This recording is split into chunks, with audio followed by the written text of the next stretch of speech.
You thought you were losing your mind, but the truth is far more disturbing. Someone was systematically erasing your reality, one conversation at a time. What if I told you that your sanity wasn't breaking? It was being broken, deliberately, by someone you trusted. This is the hidden psychology of gaslighting, and once you see it, you'll never unsee the patterns that almost destroyed you. Imagine waking up every morning questioning whether your memories are real. You remember a conversation clearly, the words, the tone, the promise made, but when you bring it up, you're met with confusion, denial, and eventually accusations that you're being dramatic, overly sensitive, or even delusional. At first, you laugh it off. Memory is fallible after all. Everyone forgets things. But then it happens again. And again. Small things at first. Misplaced keys you swear you left on the counter. Appointments you're certain you discussed. Emotions you expressed that are now being rewritten as something you never felt. Each time you question reality, a tiny piece of your confidence crumbles. Each time you're told that never happened, you doubt yourself a little more. This isn't accident. This isn't miscommunication. This is gaslighting, and it's one of the most insidious forms of psychological manipulation known to modern psychology.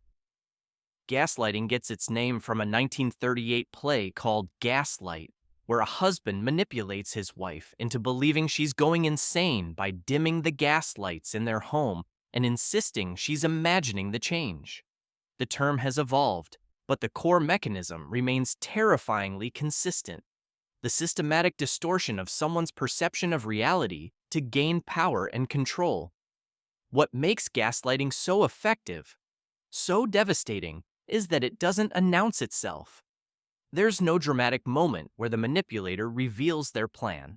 Instead, it's a slow erosion, like water wearing down stone, imperceptible in the moment, but catastrophic over time. The psychology behind gaslighting is rooted in a phenomenon called reality testing. Our brains constantly check our perceptions against external feedback to determine what's real.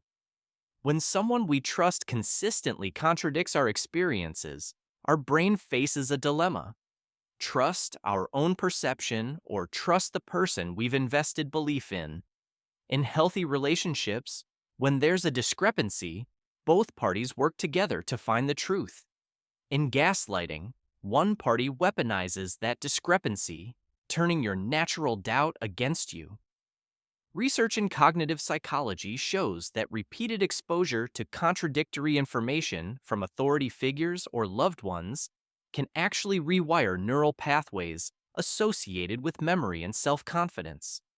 Your brain, trying to resolve the cognitive dissonance, begins to favor external validation over internal certainty.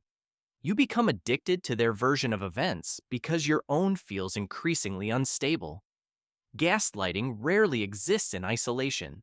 It's almost always paired with narcissistic personality patterns.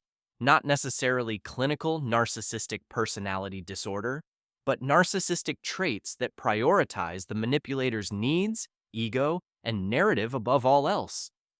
Narcissists require what psychologists call narcissistic supply, constant validation, admiration, and control. When reality threatens that supply, when you challenge them, catch them in a lie, or simply have needs of your own, gaslighting becomes their tool to reshape the world around their fragile ego. They don't just want to win an argument. They want you to believe the argument never happened the way you remember. They don't just want to avoid accountability. They want you to apologize for suggesting they should be accountable. Let me walk you through the stages of gaslighting, because understanding the pattern is the first step to breaking free. Stage 1 is disbelief. Something feels off, but you can't quite name it. They contradict you occasionally, but it seems minor. You attribute it to stress, misunderstanding, or your own faulty memory. This is the seeding phase, where the manipulator tests your boundaries. They're watching to see if you'll push back or accept their version. If you accept it even once, they know the door is open. Stage 2 is defense. You start to notice the pattern. You bring up inconsistencies, you ask for clarity, you try to communicate. But instead of resolution, you're met with defensiveness, anger, or worst of all, wounded victimhood. They flip the script. Suddenly, you're the one attacking them, doubting them, being unfair. You find yourself apologizing for bringing up your concerns. This is where the gaslighter gains leverage. They've trained you to associate truth-seeking with guilt. Stage 3 is depression. You've been in this cycle long enough that you no longer trust your instincts. You second-guess everything. Did I overreact? Am I too sensitive? Maybe I am remembering it wrong. Your mental health deteriorates. Anxiety becomes your baseline because you're constantly scanning for threats, trying to avoid triggering their denial or anger. Depression creeps in because you feel powerless, confused, trapped. You isolate yourself from friends and family, partly because the gaslighter has convinced you that you're the problem, and partly because explaining this experience feels impossible. How do you describe having your reality stolen when you're not even sure what reality is anymore? Stage 4 is the breaking point. Either you wake up and leave, or you surrender completely. Some people reach this stage and finally see the manipulation for what it is, a sudden clarity, often triggered by one lie too far or an outside perspective that validates their experience. Others stay, but at this stage, they have essentially become shells. They no longer fight. They accept the manipulator's reality as their own because it's less painful than the constant dissonance.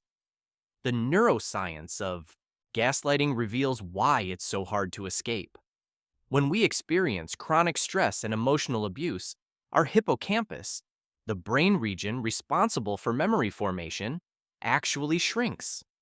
Simultaneously, our amygdala, the fear center, becomes hyperactive. This means we're worse at forming clear memories and better at feeling afraid.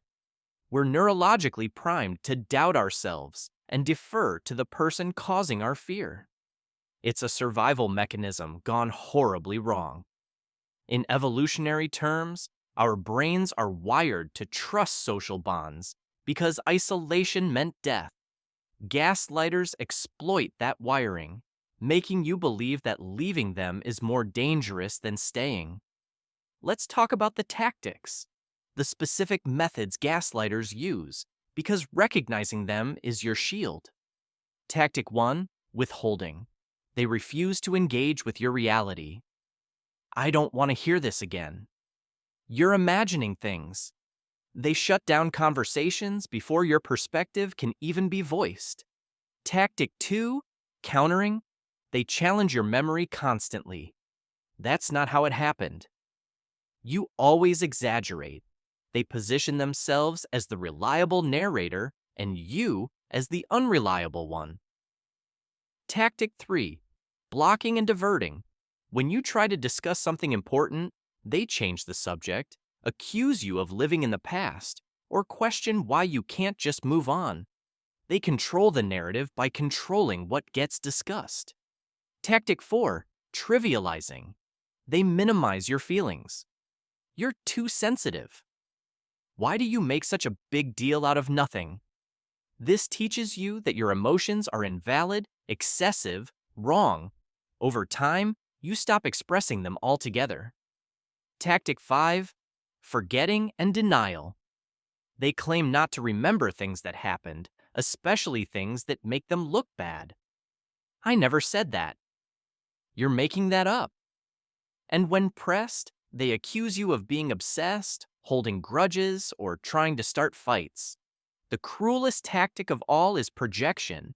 They accuse you of the very things they're doing. If they're lying, they call you dishonest. If they're manipulating, they claim you're trying to control them. This tactic is particularly effective because it forces you into a defensive position, constantly proving your innocence instead of addressing their behavior. Here's what makes narcissistic gaslighting especially devastating: the intermittent reinforcement. Gaslighters aren't monsters all the time. If they were, you'd leave. Instead, they cycle between abuse and affection, cruelty and kindness. Psychologically, this creates what's called a trauma bond. Your brain gets addicted to the relief of their good moments because the bad moments are so painful. It's the same mechanism that makes gambling addictive: the unpredictable reward. You keep trying, hoping, believing that if you just do things right, the good version of them will stay. But the good version is bait. The bad version is who they are when they're not performing. So, how do you break free? First, you have to reclaim your reality. Start documenting. Write down conversations, save texts, keep a journal.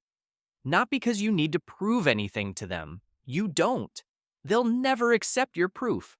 Document for yourself to break the cycle of doubt.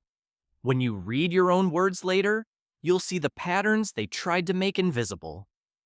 Second, find external validation. Talk to someone you trust, a friend, a therapist, someone outside the manipulator's influence. Gaslighters isolate you because outside perspectives are their greatest threat. Hearing someone say, "That's not okay, you're not crazy," can be the lifeline that pulls you out. Third, set boundaries and expect them to be violated. Gaslighters don't respect boundaries because boundaries limit their control. When you set one and they cross it, that's not a failure on your part. That's information. It tells you who they are.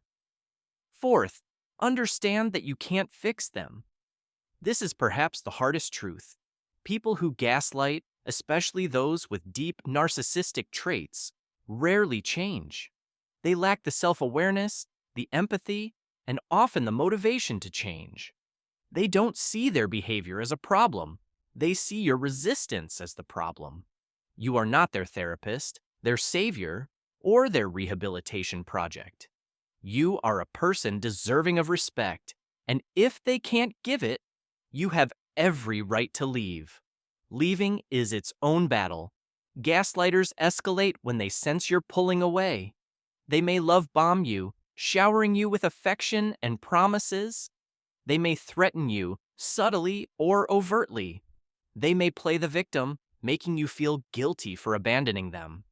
Every manipulation tactic intensifies because you're threatening their control. This is why having a support system is critical.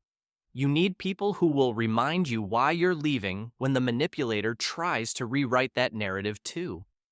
Recovery from gaslighting is a process of reassembling yourself.